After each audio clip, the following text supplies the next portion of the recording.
So, ito yung first day namin sa Washington, D.C. So, dumating kami ng 3 a.m. By 6 a.m. gising na kami para mag-prepare. Naghanap kami ng kainan sa area na to. At saka, so, napunta kami dyan sa Gerard's Kitchen. It's an Indian restaurant siya. Kaya, yung order namin dyan is paratha at saka yung egg. At tamang-tama may dala akong tea. Kaya tingin ng waiter, bakit yellow yung tubig ko. Yun, nandito kami sa Arlington National Cemetery. Nag-Uber lang kayo papunta dito habang hinahantay namin yung tour guide. Hindi naman. Akala nga namin na late kami, pero nauna kami ng konti dun sa tour guide. Maganda yung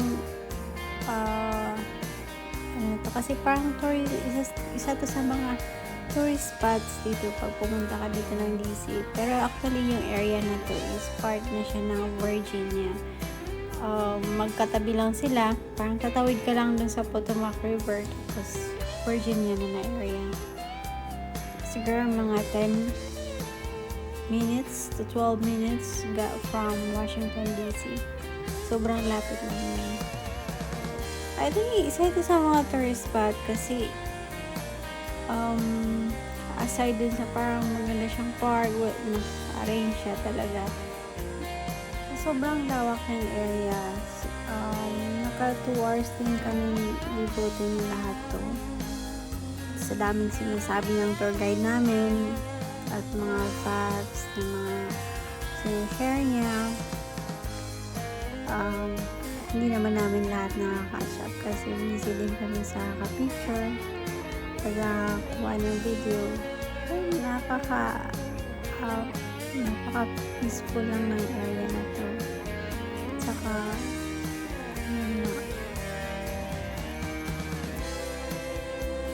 saka nandito din yung libingan ng mga Kennedys. Ito yun, no? Yan. Nakaseparate lang sila dyan. Ganyan yung tomb nila.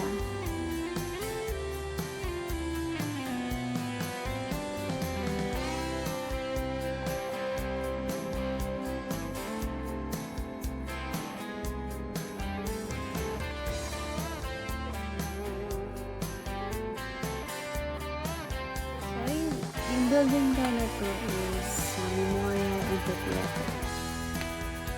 Sa tingin pa lang is makikita mo na kaagad na meron siyang Roman influence. Katulad ng yung Coliseum kung saan nag-aaway yung mga warriors.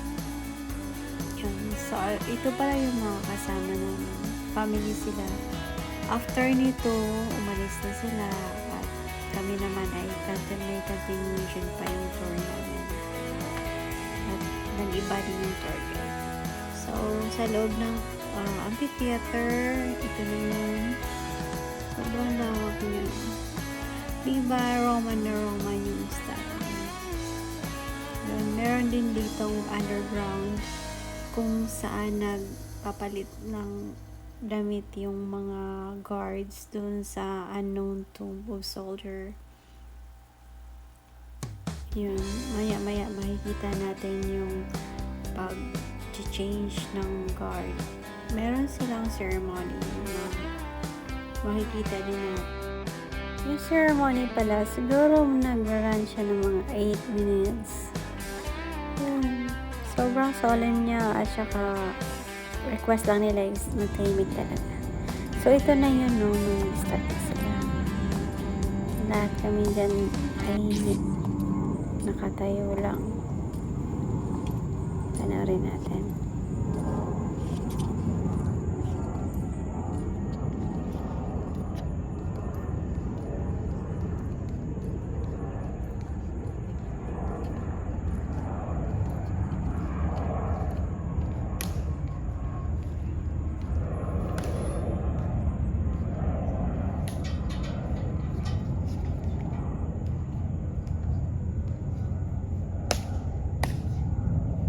Ladies and gentlemen, may I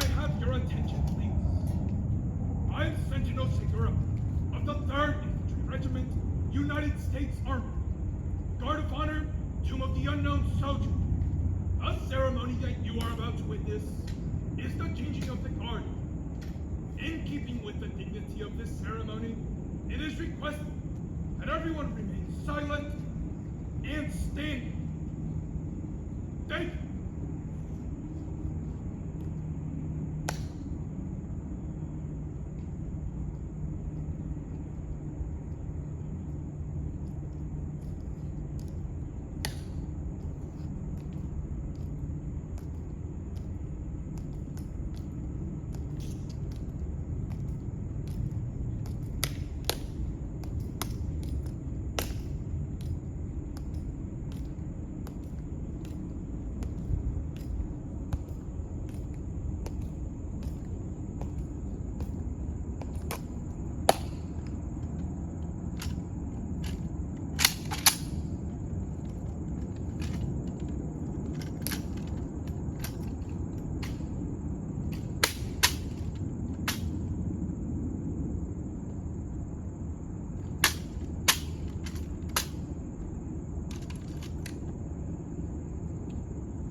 Shoulder.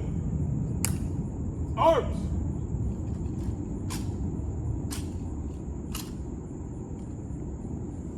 Forward. March.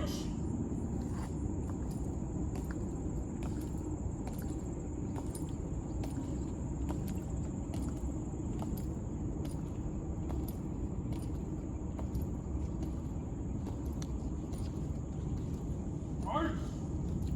Halt.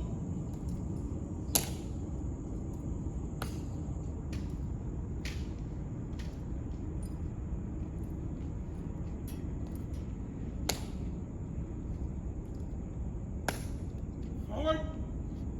March.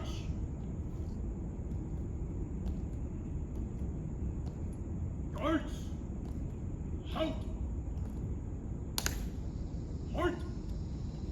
Arms. Ready? Face. Present. Arms.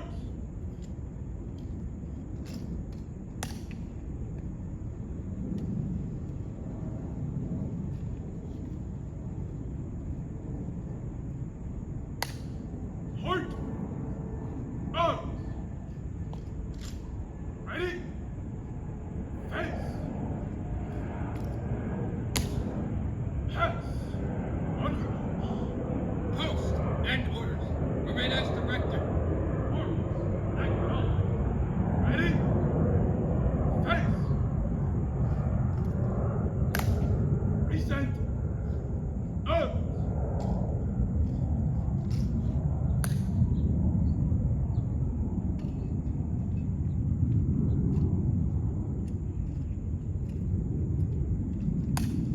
Right? Shout it! Arms!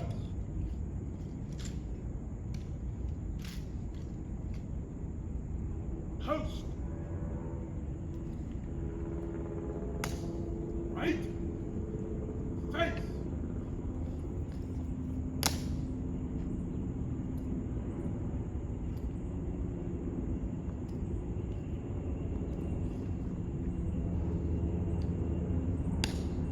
Forward! March!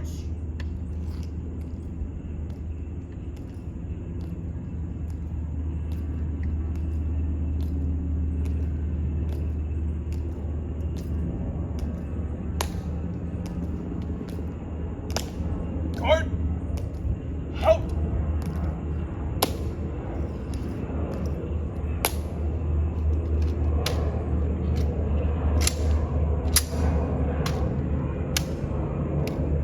Follow!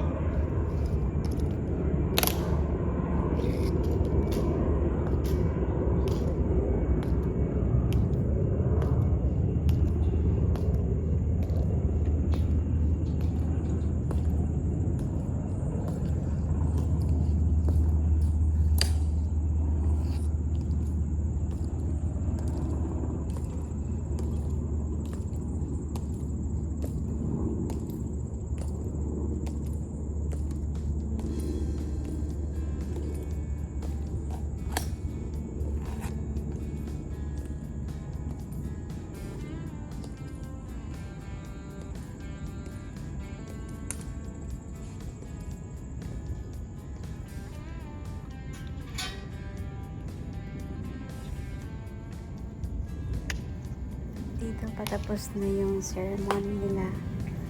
Ito parang nakaka-mesmerize din. Yun. Ay, patapos na kami. Pauwi na kami. Not exactly pauwi, pero for getting ready na kami para sa next na tour. Yun.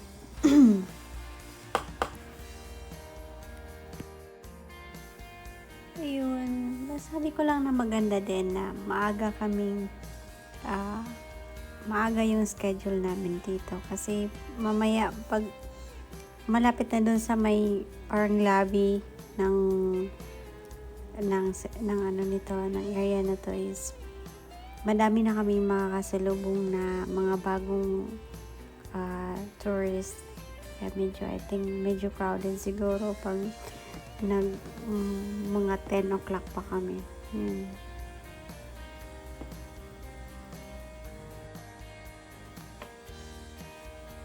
Ito yung habang naglalakad na kami babalik sa last part ng tour, tapos may nakita kang uy, nandun no, hindi pa tayo nagpa-picture dun. Alam mo yan, parang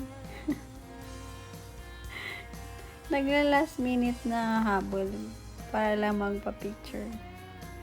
Pero hindi naman kasi namin nadaanan to kanina eh. Yun.